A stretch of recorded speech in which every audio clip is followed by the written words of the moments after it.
Muy buenas tardes, hermanos.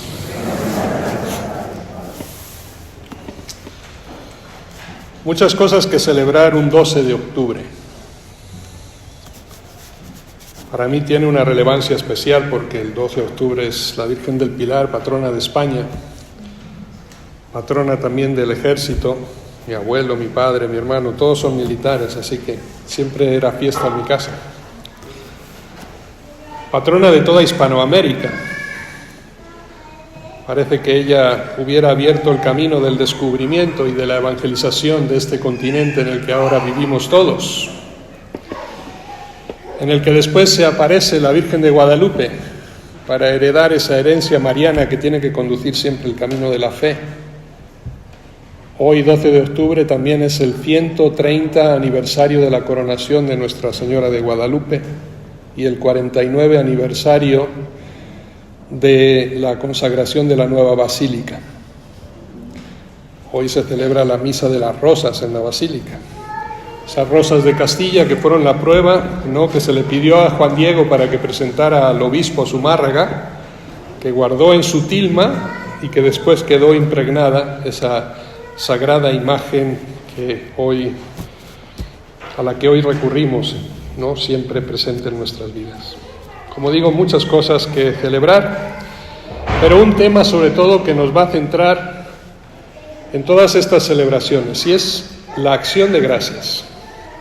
El agradecimiento creo que es el trasfondo que está presente en todas las lecturas que acabamos de escuchar en esta celebración. Miren, la acción de gracias, el agradecimiento, es algo que tiene que estar siempre presente, que ha estado presente en todas las religiones del mundo. Solamente por mencionar las tres grandes religiones monoteístas, la religión cristiana, en nuestra iglesia latina se celebran las témporas. Antiguamente se celebraban 4 témporas cuando terminaba cada estación del año. Hoy día prácticamente ha quedado reducida al final del verano, en la que el pueblo de Dios da gracias por la cosecha, por las mieses con las que hemos sido bendecidos. La primicia de todos los bienes que recibimos le pertenece a Dios. En la religión judía está la Hanukkah, que conocerán, este año se celebra en diciembre, pero también es una fiesta de acción de gracias del pueblo por la salvación recibida, por la elección de Dios. Pido perdón porque estoy con gripe y me va a venir la tos varias veces. En la religión islámica está la Qutbah. Qutbah es una composición de 2 palabras árabes, qut e ibada, que significa agradecimiento y alabanza. Como ven, o sea, toda la religión tiene en su esencia este mensaje de agradecimiento. Miren, creo que la acción de gracias debe ser básica en la vida de un cristiano y en la relación tanto con Dios como en la que quizá más nos cuesta, que es en la relación con nuestros hermanos. Ser agradecidos con Dios es obvio prácticamente, ¿no?, entenderlo. Quizá un poco nos cueste más ser agradecidos con nuestros hermanos cuando recibimos ciertos favores. Miren, el agradecimiento brota de la fe y al mismo tiempo da origen a la santidad, a la salvación. Es decir, es como si se instaurara en nosotros una vida nueva. Surge un estilo de vida nueva en el hombre, un estilo más pleno, más divino e incluso más humano. Es de bien nacido ser agradecidos, escuchábamos el refrán castellano. De tal manera que es algo que posiblemente de las primeras cosas que aprendemos a decir en nuestra vida cuando somos niños, después de aprender a decir mamá y papá, aprendemos a decir gracias, o nos enseñan a decir gracias por todo, y es algo que deberíamos de conservar durante toda nuestra vida.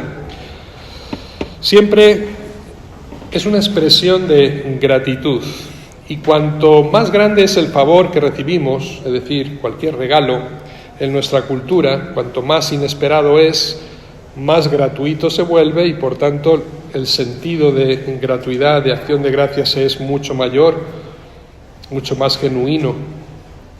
Lo recibido de esa manera adquiere en nosotros un valor tal que establece una relación personal con la persona que nos dona que va mucho más allá del interés personal,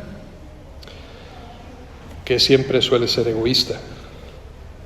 El egoísmo busca reciprocidad, compensación, prácticamente que se instaura una especie de comercio, te doy para que me des, ¿no? Me das y yo te devuelvo. Mientras que el regalo es un don, que no tiene que ser compensado más que con una palabra, gracias, porque ahí es donde tiene todo su valor, en el que da y en el que recibe. Miren, un favor nunca se devuelve, simplemente se establece una relación de gratuidad entre dos personas. Es una relación de cariño entre las personas porque no hay un cálculo de costes o de intereses. Es una relación personal que después se vuelve muy difícil de romper, de quebrar, porque está fundada en el amor y en el desinterés. Y esto es algo que deberíamos de ejemplificar en nuestros matrimonios, en nuestras familias, incluso en nuestros trabajos. Quizá aquí sea un poco más complejo, porque la mayoría en el trabajo busca una compensación económica, un salario, ¿no? Un sueldo. Pero deberíamos de valorar el trabajo más por lo que es para nosotros que por lo que sirve de producción a la empresa en la que podemos estar trabajando, que después nos compensa, como digo, por el trabajo hecho. Pero cuando existe ese intercambio de bienes, al final uno se vuelve egoísta. Cuando tú trabajas por un sueldo, cuando termina el último minuto de tu hora de trabajo, tus 8 horas, sales corriendo y ahí se queda el patrón. Ya no es mi problema. Cuando se establece una relación de fraternidad, de amistad, de cariño, de servicio, no importan los horarios. Lo que importa es que tú te realizas a ti mismo en la ejecución de ese trabajo, porque es lo que te da la dignidad como persona humana. El peligro que hay en nuestra cultura de hoy es que podemos olvidar fácilmente este sentido de la gratuidad y de la acción de gracias. Deberíamos volver a reeditar el manual de Carreño, ¿no? Y venderlo en nuestra librería, sobre todo la parroquial, a ver si nuestros jóvenes de hoy lo leen, ¿no? Educación cívica, que todos recibíamos y que es la base de toda relación humana. Como digo, cuando se olvida esta relación de gratuidad, lo que hace es empezar una relación comercial. El favor se devuelve calculando costos del valor recibido, se pierde el carácter de la gratuidad, se desnaturaliza el agradecimiento y ya no hay acción de gracias sino pago por el servicio prestado o el don recibido. Se pierde, por tanto, la relación humana. Decimos, estamos a mano, ya no te debo nada, ¿no? Porque en el fondo, cuando recibimos algo, nos sentimos en el deber de restituirlo, rompiendo precisamente esa relación que Dios quiere hacer con nosotros y que debemos de hacer con nuestros propios hermanos. La relación con Dios es siempre de agradecimiento. Todo lo hemos recibido y todo lo hemos recibido gratis. La vida, la libertad, el amor, la creación, todo lo que tenemos le pertenece a Dios. Yo me he preguntado muchas veces, y les dejo la pregunta a ustedes también en el aire, ¿alguien le puede pedir cuentas a Dios por algo? No. ¿Nos pide cuentas Dios por algo? No. ¿Qué nos pide? Que le demos gracias simplemente por todo lo que nos da. Como veremos más adelante, esto es el sentido profundo de la Eucaristía que celebramos. Es decir, no hay medida posible frente a Dios para contar todo lo que hemos recibido. No obstante, algunos muchas veces quieren establecer una suerte de contabilidad con el Señor. Te doy para que me des. Es decir, si vengo a misa el domingo, tú me salvas. Si yo te rezo una novena, tú me devuelves la salud. Si yo te rezo una Ave María o te enciendo una vela, entonces me haces aprobar el examen. ¿Cuántas veces no hemos sentido o hemos vivido esto? Es decir, un trato comercial con Dios. Te doy para que me des. Se rompe la esencia misma de nuestra fe, que es la acción de gracias. Mira, Dios solamente quiere que disfrutemos de la vida. No necesita nada de nosotros. Peor aún, no podemos comprar a Dios con nada de lo nuestro. Lo vemos en Naamán, primera lectura que escuchábamos, leproso, llega desde Siria, porque una empleada del palacio del rey le había dicho: vete a mi tierra, ahí en Judea hay un gran profeta poderoso. Y ahí viene Naamán. Primero se siente desgraciado, obviamente, por la lepra que le ha contagiado, pero después se siente ofendido cuando lo único que le pide el profeta Eliseo es que se bañe 7 veces en el Jordán. Dice: ¿acaso las aguas de mi tierra, los ríos de mi tierra no son mejores que este pedazo de agua sucia? Y se pretende ir, y tiene que ser otro sirviente, otro humilde ser el que le dice: oiga, si le hubieran pedido algo difícil, ¿no lo hubiera hecho? Basta que Dios le pide algo tan sencillo como que se bañe en estas aguas para que lo haga. Pero el detalle está en que cuando se siente curado, automáticamente en la mentalidad de Naamán está la compensación. Se vuelve a Eliseo para darle obsequios y regalos, como si se pudiera comprar esa salud que acaba de recibir. Y Eliseo lo rechaza todo, el profeta. No, y él insiste, y Eliseo vuelve a rechazarlo todo. Y curiosamente va a suceder igual que en el Evangelio. Jesús cura a los 12 leprosos, solo uno regresa. Y aquel que regresa no solamente le cura, sino que le salva. Le dice: tu fe te ha salvado, porque viene a agradecer. Fíjense la diferencia. Y aquí Naamán, cuando siente que el profeta ha hecho todo desinteresadamente y ha rechazado todos los dones que se le ha ofrecido, simplemente le dice: dame un poco de tierra, de esta tierra, para que yo levante un altar al Señor, porque a partir de ahora solamente alabaré a tu Dios. Es decir, empieza la fe. De la gratitud, del agradecimiento surge la fe, y de la fe viene la salvación. Por tanto, esta debe ser la relación que debemos de mantener siempre con el Señor. Por la fe se llega al agradecimiento y de ahí a la salvación. Y también del agradecimiento se provoca la fe, como vemos en Naamán. Dios siempre nos sorprende, pero nos sorprende en la pobreza, en la debilidad, en la humildad, en la que tantas veces se nos manifiesta, en la sencillez. Dios es nuestra fortaleza, pero precisamente desde la pequeñez, desde la humildad. Como diría María: proclama mi alma la grandeza del Señor, se alegra mi espíritu en Dios mi Salvador, porque ha mirado la pequeñez de su esclava. Este es el misterio, esta es la esencia. Cuanto más pequeños nos hacemos, más grandes somos a los ojos de Dios, algo que nos cuesta tanto aceptar. Vamos a ejemplificar un poquito todo esto que venimos diciendo. Miren, Miguel de Cervantes Saavedra, hace poquito celebrábamos la fiesta de la batalla de Lepanto, que impidió la conquista de los árabes, de los turcos de Europa. Ahí fue donde Miguel de Cervantes perdió el brazo, en aquella batalla. Él escribe después el Quijote de la Mancha. Fíjense lo que le dice Don Quijote al gordo pachón que lo acompaña siempre, Sancho Panza. Cuando va a tomar posesión del gobierno de la isla Barataria, le dice: de gente bien nacida es agradecer los beneficios recibidos. Y uno de los pecados que más a Dios ofende es la ingratitud. Gran pensamiento. Uno de los pecados que a Dios más ofende es la ingratitud. Francisco de Quevedo, gran poeta, dice: pocas veces quien recibe lo que no merece agradece lo que recibe. Qué grandes frases para que nos las apliquemos nosotros, ¿no? Para que hagamos un examen de conciencia precisamente con ellas. Miren, en la dialéctica humana muchas veces funcionamos con este criterio: doy para que me des, y si me das, yo te retribuyo. Mientras que en la dialéctica divina, es decir, la que se debía ser cristiana, decimos: me has dado mucho y por eso simplemente te doy gracias. Ese es el cambio de mentalidad que tenemos que hacer. Dar gracias cuesta muy poco, pero debe brotar del corazón. No es un acto mecánico, instintivo, sino que debe brotar del amor. Y es quizá la más noble expresión que podemos tener desde el sentimiento humano hacia nuestro prójimo.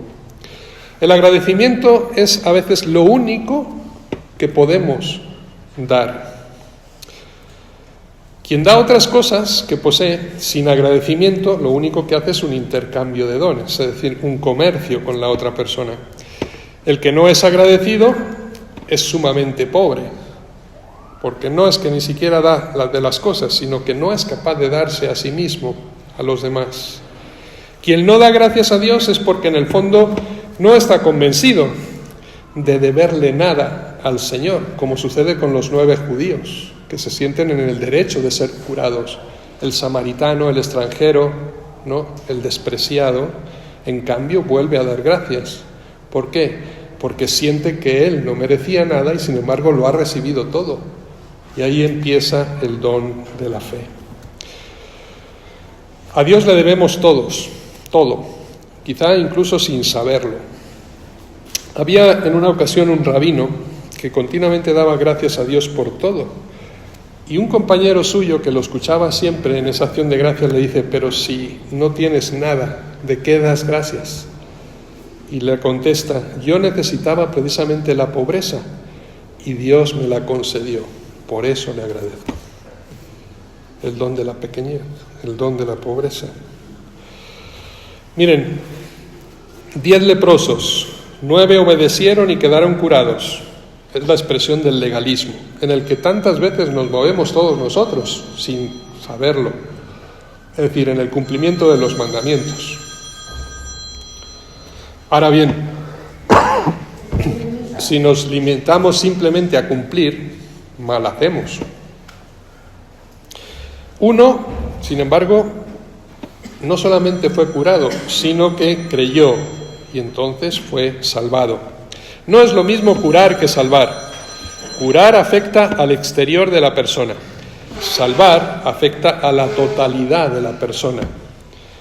Uno se mostró agradecido y en ese gesto encontró la salvación. Los 9 restantes simplemente se conformaron con la curación. Miren, Naamán, el samaritano, el Evangelio, la primera lectura, 2 extranjeros, excluidos, marginados, y sin embargo viven la mejor condición para encontrarse con Dios. Fíjense que esto nos sorprende, nos inquieta, porque en el fondo es la constatación de lo que Jesucristo mismo nos decía: los últimos serán los primeros y los primeros serán los últimos. Nosotros que estamos aquí cada domingo, cada día en la iglesia, en primera fila, escuchando la palabra de Dios, no sé si tendremos esa suerte. Porque el problema que tenemos es que nos podemos acostumbrar a esto. Y simplemente ya hacemos la rutina de venir permanentemente, pero nada nos cambia. Mientras que el que está ahí, cuando escucha realmente la palabra de Dios y recibe ese milagro, ¿no?, y se siente agradecido porque él no ha hecho nada por Dios y Dios lo ha hecho todo por él, es cuando se produce la verdadera conversión. Y es cuando Dios salva, no solamente cura, sino que salva. Debemos de ver un poquito de más allá, como hicieron Naamán, como hizo aquel samaritano, una visión y una lectura mucho más profunda de lo que está sucediendo en su vida. No se quedan en la curación, sino que se dan cuenta de que hay algo más y descubren a Dios. Encontrarse con Dios es el gran reto del hombre sobre la tierra. El encuentro personal con Cristo. Un gran reto para el cristiano, que por el hecho de serlo no significa que se haya encontrado con Jesús. Podemos pasar una vida llamándonos cristianos y no haber descubierto de verdad a Dios. Este es nuestro gran reto. Por tanto, volvamos a replantear nuestra vida a la luz de esta palabra: gratuidad, acción de gracias. Como decía el Papa Francisco en la noche de la Pascua, volver a Galilea, es decir, volvamos a empezar de nuevo, y no se trata de un desplazamiento geográfico, sino una vuelta a lo profundo, a lo radical, a lo personal, a la luz de Cristo, a la luz de su resurrección, a la luz de la salvación. Volver agradecidos a Jesús significa reconocer que la propia vida ha dado un giro radical porque se ha producido precisamente ese encuentro con Él encuentro que transforma a la persona, que da sentido auténtico a la vida y que da a Jesús el protagonismo precisamente en nuestra vida. Saber que necesitamos de un Salvador y descubrirlo en Jesús es vivir esa experiencia más profunda de que el hombre es capaz en la tierra. Esto es lo importante. Y es por ello la experiencia más auténticamente humana que pueda tener el hombre en este mundo. No sé si lo llegamos a entender o a asimilar, porque es tan grande el misterio, ¿no?, que se nos revela precisamente en ese encuentro con Cristo, en pasar de esa relación simplemente de interés a una relación de gratuidad, que no solamente obtenemos bienes de Jesús, sino que obtenemos la salvación plena de nuestra vida, simplemente por una palabra: gracias.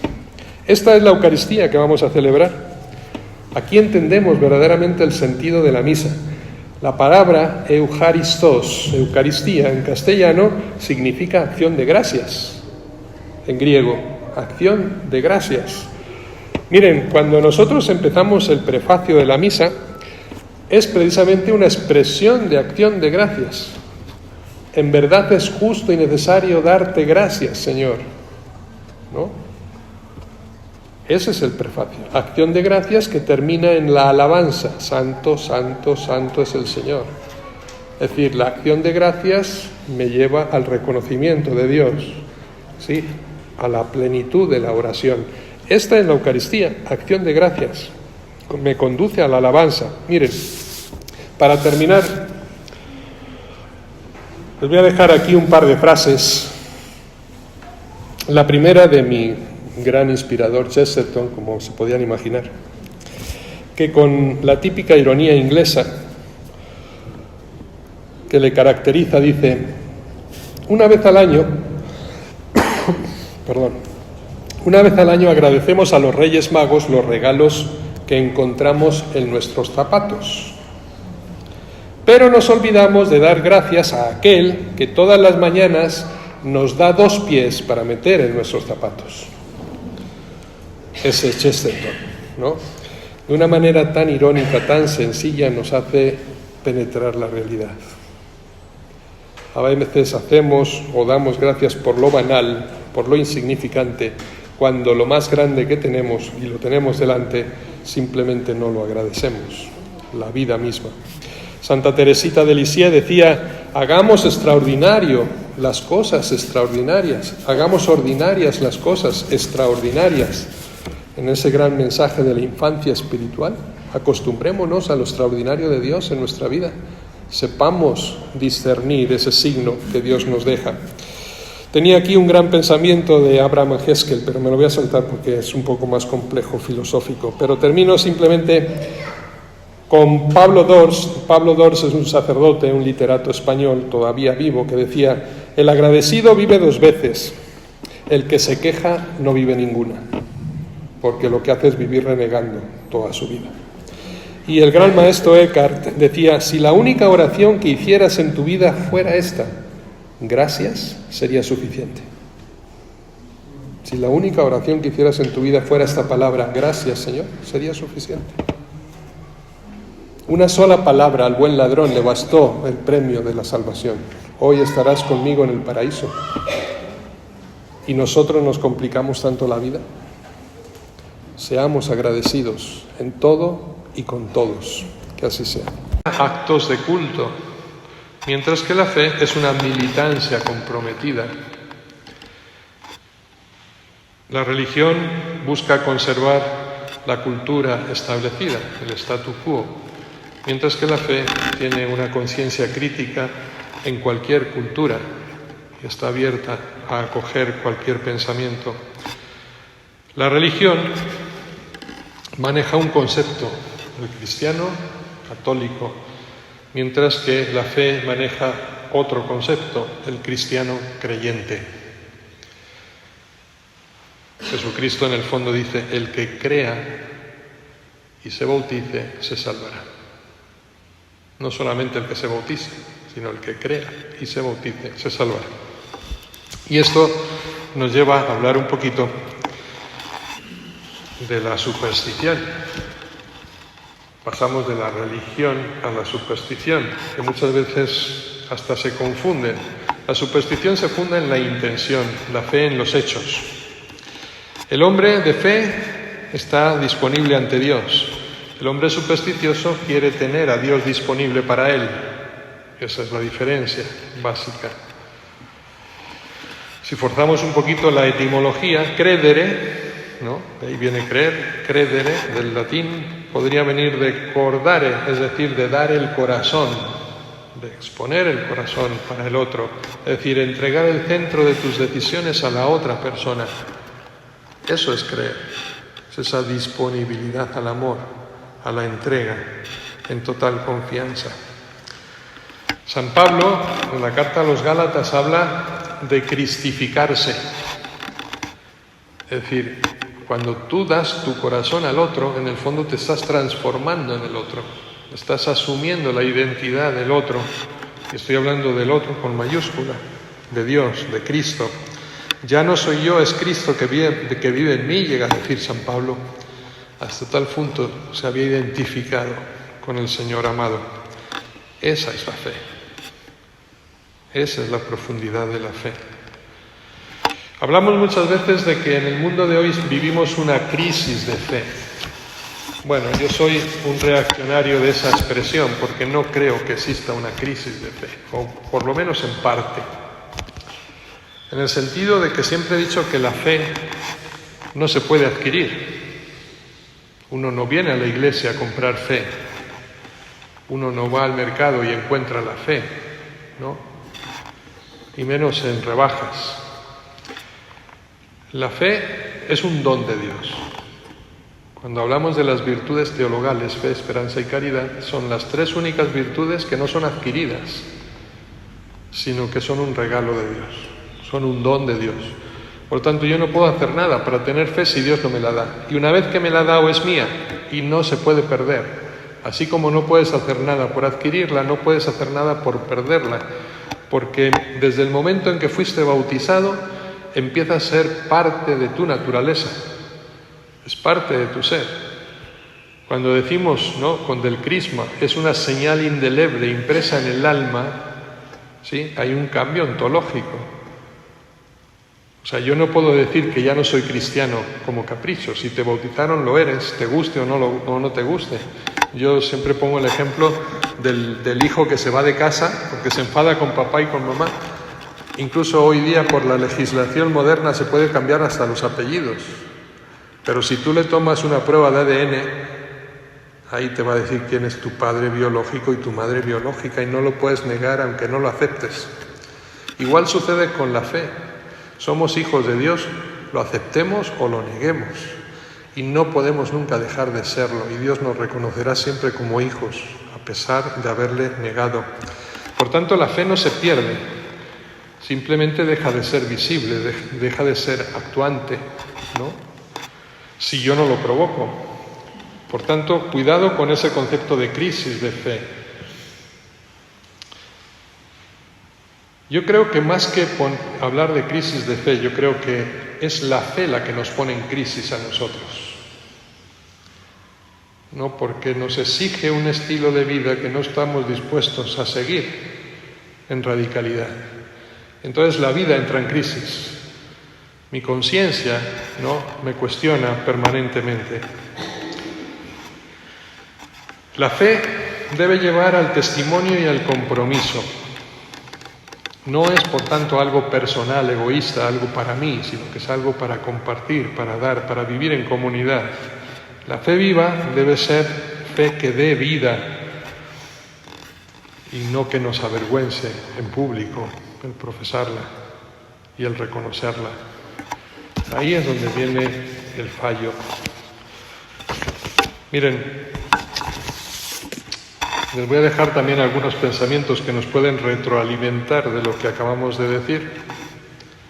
Dietrich Bonhoeffer, este judío convertido, muerto en los campos de concentración nazis, decía, distinguiendo esa fe viva en Cristo de la mera religiosidad institucional o formal, no se trata de una religión, sino de una fe que transforma toda la vida. clarísimo, ¿no? La fe es lo importante. Soren Kierkegaard, antes le cité, padre del existencialismo, subraya que la fe no es un sistema religioso, sino una relación personal con Dios. Y decía, el cristianismo no es una doctrina, es una forma de existencia, es una forma de vivir. Carl Lewis, la fe cristiana no es una religión más, es un encuentro con una persona que ha vencido a la muerte. La gran mística francesa Madeleine d'Albret decía, la fe no es un refugio religioso, sino una manera de estar en el mundo con los ojos abiertos. El Papa Francisco, a quien ya hemos citado, la fe no es una ideología ni una religión de costumbres, es un encuentro con Jesús vivo que cambia el corazón de la persona.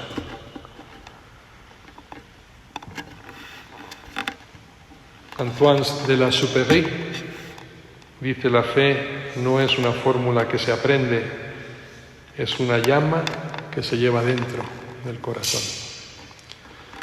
Yo creo que son pensamientos lúcidos que nos sitúan en el grave peligro que tenemos de confundir esos términos, razón y fe, religiosidad y fe, superstición y fe, y en el fondo, al detectar bien qué no es la fe, al final sí nos quedamos con lo auténtico, ¿no?, de la fe. Quiero terminar simplemente con un pensamiento, un testimonio de un misionero hindú, Sadhu Sandakh Sikh. No sé si se pronuncia así, pero así se escribe. Y dice, leo textualmente, está hecho como un señalamiento a la sociedad europea, pero creo que puede ser perfectamente adaptable a nuestra sociedad mexicana. Dice, un día estuve yo sentado cerca del Himalaya, a la orilla de un río, saqué del agua una piedra hermosa, dura, redonda, y la rompí. Su interior estaba completamente seco. Esta piedra hacía mucho tiempo que estaba en el agua, pero el agua no había penetrado en ella. Lo mismo ocurre con los hombres de Europa. Hace tiempo que fluye en torno suyo el cristianismo, y éste no ha penetrado y no vive dentro de ellos. La falta no está en el cristianismo, sino en los corazones cristianos. Qué gran ejemplo, ¿verdad? Creo que se adapta bien a México, también, como Europa. Cuidado, porque el hecho de que nos llamemos cristianos no nos da garantía de nada. Es la fe, ¿sí? Es decir, tenemos que dejar que esa palabra de Dios, que toda esa doctrina, ¿sí?, penetre en nuestro corazón. Y para eso hay que quitarnos el caparazón que nos aísla. Dejemos abrir el corazón para que penetre, ¿no?, el agua de la gracia divina dentro de nosotros. Que así sea.